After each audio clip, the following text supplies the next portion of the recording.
تنفسي سیستم عبارت له هغه سیستم څخه دی چې دنده یې د وینې د اکسیجن او کاربن دای اکساید ګازونو بدلول دي. د هوا اخیستنې ته شهیق وایي او د هوا بیرته خارجول د زفیر په نوم یادېږي. وروسته له هغې چې غذایي مواد او اکسیجن د شریانونو له لارې د وجود حجراتو ته رسول کېږي، غذایي مواد د حجراتو په واسطه مصرفېږي چې د هغې له امله د کاربن دای اکساید غاز تولیدېږي چې دا غاز د وینې د وریدونو له لارې زړه ته راوړل کېږي او بیا د وینې د جریان له لارې سږو ته وړل کېږي او بیا هغه کاربن دای اکساید چې په وینه کې شتون لري په سږو کې ازادېږي او بیرته اکسیجن وینې ته داخلېږي.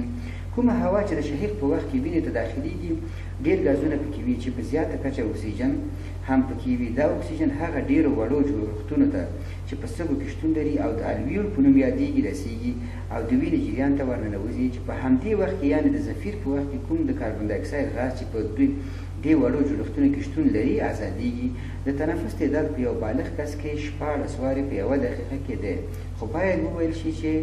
ښځې او ماشومان نسبتاً ژر تنفس کوي.